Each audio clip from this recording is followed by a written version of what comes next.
Bonjour à tous, voici un exercice de synthèse sur les suites. Donc c'est un particulier en fait qui souhaite réaménager l'espace paysager de sa parcelle boisée comptant 10 000 arbres en 2018. Et pour cela, il se fixe un plan progressif qui consiste à couper chaque année 20% des arbres et à planter 600 nouveaux pieds d'arbres. On modélise l'évolution du nombre d'arbres de cette parcelle par une suite UN dans laquelle, pour tout entier naturel n, UN est le nombre d'arbres de la parcelle en 2018 plus n. Ainsi, U0 est égal à 10 000.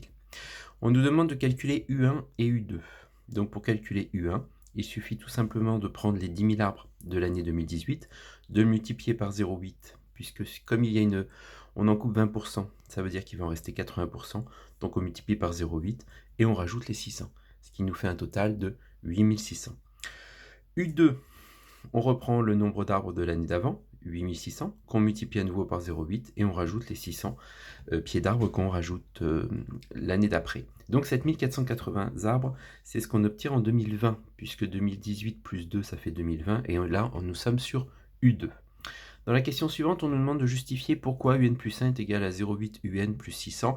Donc là, c'est évident, on multiplie par 0,8 parce que c'est une baisse de 20%, et on rajoute 600 qui correspond au pied d'arbre supplémentaire.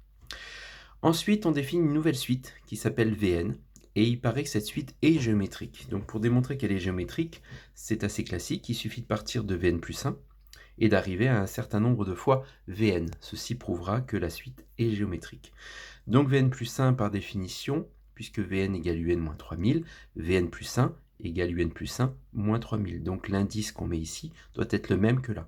Donc si on met n plus 1 ici, on doit mettre n plus 1 ici. Ce qui nous fait Vn plus 1 égale Un plus 1 moins 3000. Un plus 1, on nous dit dans l'énoncé que c'est 0,8 fois Un plus 600.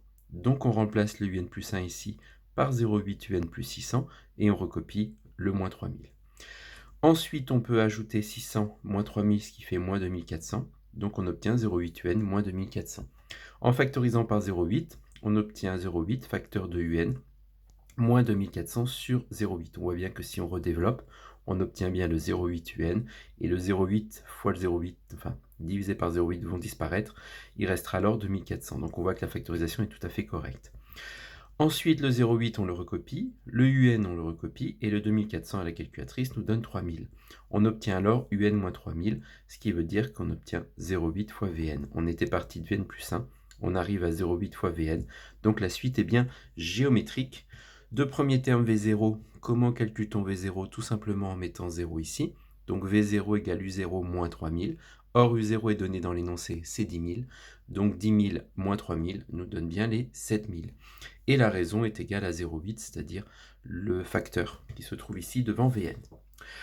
Dans la suite, on nous demande d'exprimer Vn en fonction de n. Donc dès que vous voulez exprimer Vn en fonction de n, il suffit de repartir de la formule spécifique aux suites géométriques, Vn égale Vp fois Q à la puissance n moins p, et de ne remplacer tout sauf ce qui ne dépend pas de n. Donc par exemple, Vn, on le recopie, le n qui est ici, on le recopie, la raison c'est 0,8, V0, en fait on remplace P par 0, donc ça fait n-0, c'est pour ça qu'on obtient n, et V0. V0 a été calculé précédemment, il vaut 7000 fois 0,8 à la puissance n. On a bien exprimé Vn en fonction de n.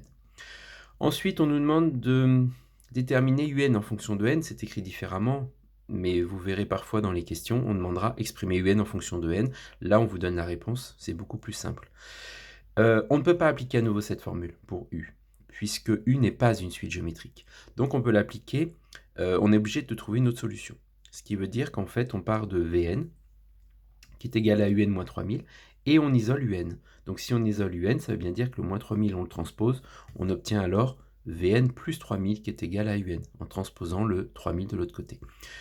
Comme UN est égal à Vn plus 3000, on remplace le Vn par 7000 fois 0,8 à la puissance n, et on rajoute les 3000. Ensuite, donc on a exprimé UN en fonction de n, et on le retrouve ici. Dans la dernière question, on nous demande si le réaménagement de cette parcelle se poursuit selon ce modèle. Que peut-on conjecturer à long terme concernant le nombre d'arbres de celle-ci? Donc il suffit de faire tendre n vers l'infini et de regarder vers quoi tend la suite un.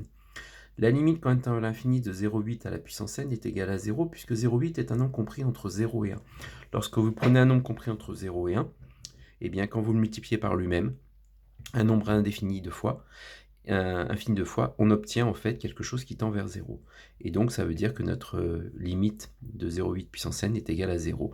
Si ce membre-là tend vers 0, quand on le multiplie par 7000, on obtiendra 0. Et si vous rajoutez 3000, on obtient 3000. C'est ce que j'écris en dessous. Ça tend vers 0. On multiplie par 7000, ça tend vers 0. On rajoute 3000, 3000. Ce qui signifie en fait que notre suite tend vers 3000. Donc le nombre d'arbres va tendre vers 3000 sur notre parcelle. Une partie B était proposée dans cet exercice.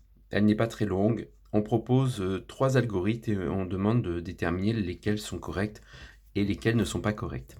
Donc le propriétaire de la parcelle souhaite conserver au moins 4000 arbres sur sa parcelle. Il cherche à déterminer l'année où il devra cesser son plan de réaménagement. On admet que la suite est décroissante, et dans les algorithmes ci-dessous, U représente donc un nombre et N un entier naturel. Et parmi les algorithmes, un seul donne le nombre d'arbres nécessaires pour que le nombre d'arbres devienne inférieur ou égal à 4000. C'est le nombre d'années nécessaires, pour que le nombre d'arbres devienne inférieur ou égal à 4000. Indiquer pourquoi l'algorithme 1 et l'algorithme 2 ne conviennent pas, tout simplement, parce qu'en fait, sur l'algorithme 1, on a un problème, c'est que le nombre d'arbres dès le départ est égal à 10 000, donc il ne peut pas être inférieur à 4000, ce qui veut dire qu'on ne rentre même pas dans la boucle. Donc on voit bien dans les deux qu'il fallait que U soit strictement plus grand que 4000 pour répondre à la question.